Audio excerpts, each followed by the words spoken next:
Right now, lawmakers are receiving a closed-door briefing from top intelligence officials on the leak of classified Pentagon documents. Massachusetts Air National Guardsman Jack Teixeira was arrested and charged under the Espionage Act last week in the case. A judge agreed to delay his detention hearing earlier today. Multiple lawmakers have expressed confusion over how the 21-year-old allegedly received access to the documents. CBS News Chief Washington correspondent Major Garrett joins us now from the Bureau to speak about this. Major, what concerns are lawmakers now raising about the impact of this young man's alleged leak? I think we can put it in three categories. There's an assessment going on. What went wrong? Was this a failure to enforce procedures to keep documents like this protected and safe and secure? Or did the alleged Air National Guardsman do something to penetrate the system and do something to violate policies that no one had thought of, and therefore do you need to tighten policies? Do lawmakers need to write legislative language about the ways that documents of this kind are conducted or dealt with in the future? That's the assessment part. The detection part is lots of lawmakers from both parties have said, wait a minute, it's pretty clear that these documents were out on Discord, which is not an obscure part of the web. It's a social media platform. It's not as broadly used as others, but it's not obscure. They were there for at least weeks, maybe more than a month. Why was there not a sooner detection of this leak? That's something that lawmakers have expressed concern about. And the other thing is overreaction.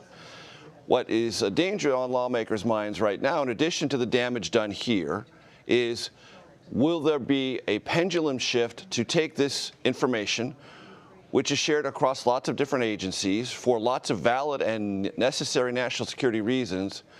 Will there be a limiting of access to that information, and will that set of new limitations be more harmful than helpful? Lawmakers want to know about that as well.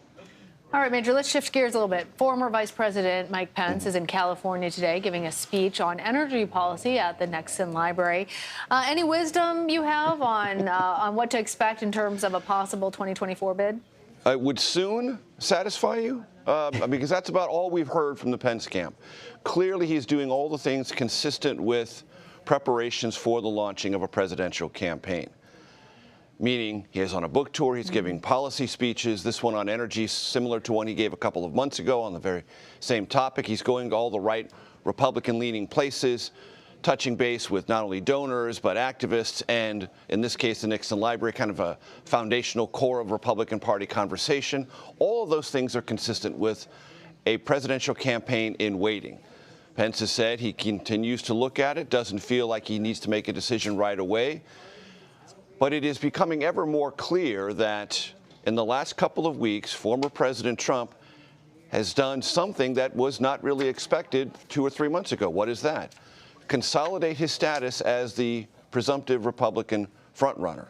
And if the former vice president wants to challenge that, wants to take some of the air out of that balloon, strategists would say, not necessarily those attached to the Pence campaign, should it become one, sooner is better than later.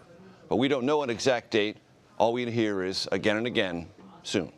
Now, in the last hour, Major, we heard from both President Biden and House Speaker McCarthy giving what I guess amount to dueling speeches minutes apart on the debt ceiling. McCarthy says pass the Limit, Save, Grow Act, which increases the debt limit but will limit spending and growth. President Biden says effectively no to cutting programs special and dear to Democrats' hearts. Speak to us about your special guest on Red and Blue tonight and where there might be, I don't know, some middle ground. Shalanda Young is the director of the Office of Management and Budget, a key budgetary source of information, guidance, and advice to any administration, and in particular President Biden on this. And the OMB director, Shalanda Young, will talk about the White House reaction to Kevin McCarthy's speech on the House floor today. And Kevin McCarthy said that if the president doesn't negotiate with House Republicans, he will, in his words, be bumbling his way toward a default.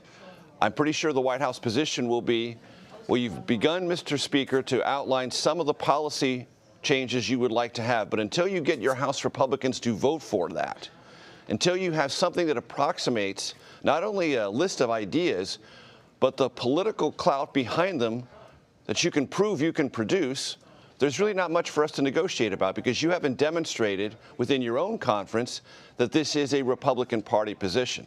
And the White House does not feel any particular political imperative to move off its position, long stated, which is we can have a separate conversation about future spending and some of your policy recommendations, but not attached to raising the debt ceiling.